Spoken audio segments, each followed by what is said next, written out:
Saudara harus mengerti bahwa kemiskinan itu terjadi karena pemimpin-pemimpin yang tidak pandai, pemimpin-pemimpin tidak handal, pemimpin-pemimpin tidak kuat, pemimpin-pemimpin tidak mampu menghadapi penjajahan dari luar.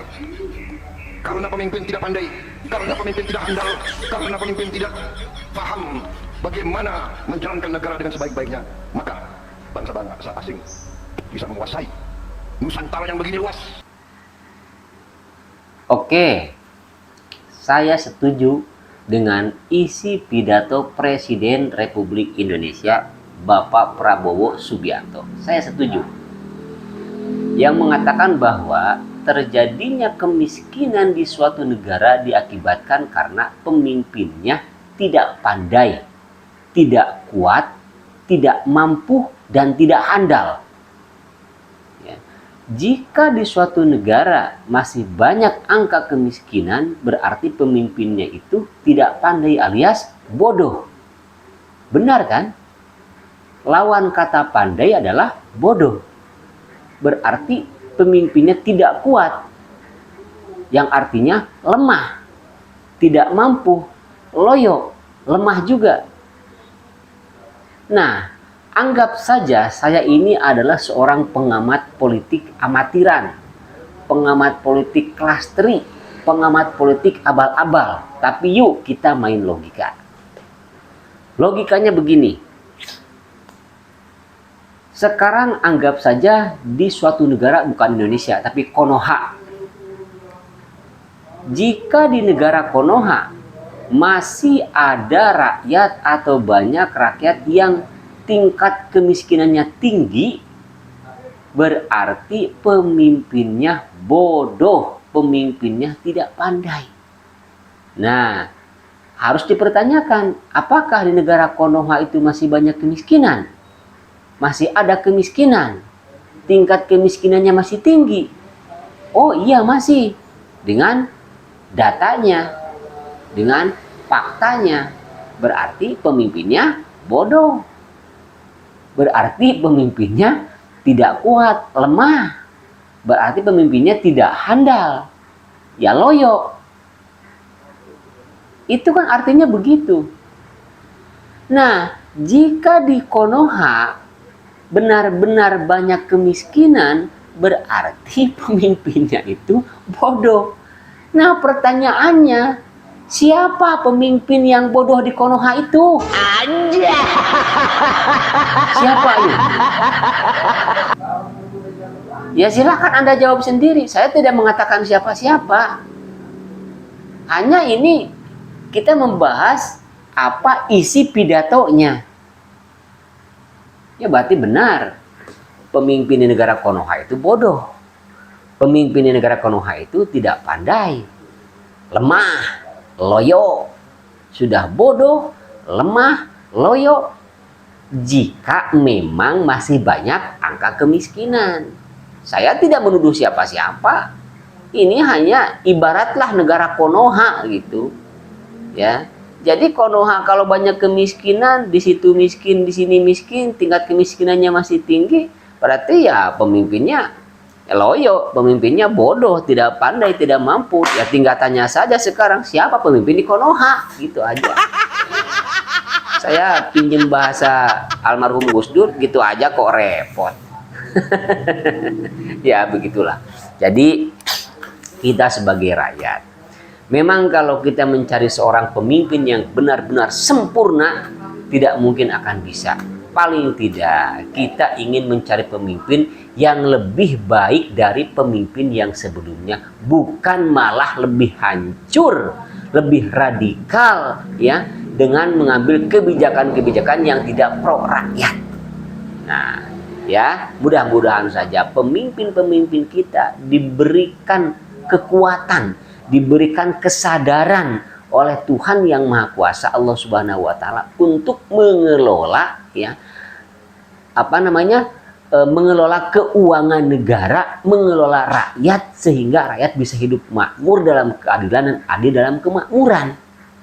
Ya, terutama ya, keuangan negara itu 82% kita tahu dari pajak rakyat. Soalnya semua hidup kita di Konoha itu dipajakin. Dari mulai kendaraan bermotor, motor kita pajakin, mobil kita pajakin, rumah kita pajakin, tanah kita pajakin, perusahaan kita pajakin, gaji yang belum diterima pun juga dipajakin. Ya, itu dipajakin. Nah, kita sekarang ya beli sesuatu dari minimarket, dari supermarket, dari mall atau di marketplace juga kita dipajakin. Jangan kira kita beli odol, beli sikat, beli sabun mandi, beli deterjen, beli apapun di supermarket, di minimarket itu dipajakin. Kalau kita kumpul-kumpul, misalkan kita belanja ya setiap hari 100.000 atau 2 hari sekali atau taruh aja seminggu 150.000 belanja dari supermarket. Pajaknya udah berapa? Kali sebulan berapa? Kali setahun berapa? Itu baru belanja doang. Ya. Nah, sedangkan di Undang-Undang Pasal 28 ya, Undang-Undang tahun 2007, jadi pajak itu digunakan itu benar-benar untuk kemakmuran rakyat. Sedangkan sekarang kalau hasil pajak yang dikumpulkan oleh rakyat ya, itu dikorupsi, siapa yang rela? Ya, siapa yang mau? Kalau dikorupsi ngapain? Makanya kata Profesor Mahfud MD ya yang mengatakan bahwa jika pemerintah tidak bisa menekan atau menghapus atau memberantas koruptor atau korupsi, makanya wajar kalau NU akan mengeluarkan fatwa untuk seluruh rakyat Indonesia tidak usah bayar pajak. Saya setuju. Karena buat apa? Pajak itu semata-mata untuk kemakmuran rakyat, bukan untuk kemakmuran para pejabat, bukan untuk dikorupsi para pejabat. Sebenarnya, ya, logikanya beginilah. Para pejabat itu sudah punya rumah mewah sendiri, sudah punya mobil mewah sendiri, sudah punya harta kekayaan sendiri, ya. Ditambah dengan gaji, ditambah dengan tunjangan, kok masih saja korupsi? Gak ngerti. Di mana akal sehatnya, di mana logikanya? Katanya lu aja yang nggak di sana. Kalau saja memang lu di sana, lu juga bakal korupsi. Gak gitu juga kali. Saya tidak menyamaratakan semua pejabat seperti itu, tidak. Tapi di antara mereka kebanyakan ya begitu. Lihat saja sekarang di KPK yang di OTT dari mulai wali kota, bupati, gubernur, di kementerian, menteri, kepala ini, kepala itu. Buktinya kan pakai baju oranye. Itu apa? Korupsi. Kalau bukan korupsi, apa coba? Gak merasa cukup ya dengan harta kekayaan yang sudah dimiliki. Gak bersyukur. Susah sih.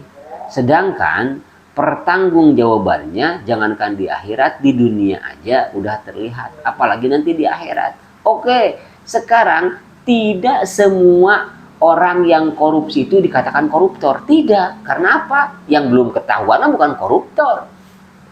Baru kalau udah ketahuan baru dikatakan koruptor karena ketahuan korupsi. Yang korupsi nggak ketahuan bukan koruptor. Belum dikatakan koruptor karena belum ketahuan. Ya, sebagai rakyat kecil hanya bisa berdoa semoga kedepannya para pemimpin, ya, para pejabat dari mulai presiden, menteri, wamen, gubernur, bupati, wali kota, camat, kepala desa, RT, RW, mudah-mudahan amanah.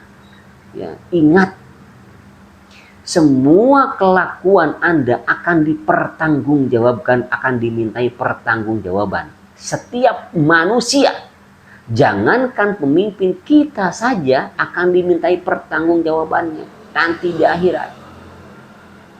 Lah, ngapain katanya bawa-bawa akhirat? Oh ya terserah, bebas. Mau membawa akhirat ya terserah, enggak juga ya terserah.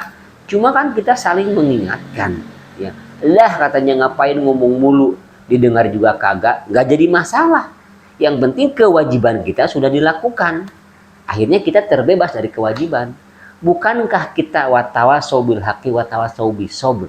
kita saling mewasiatkan dalam kesabaran, dalam ketaatan, dalam kebaikan.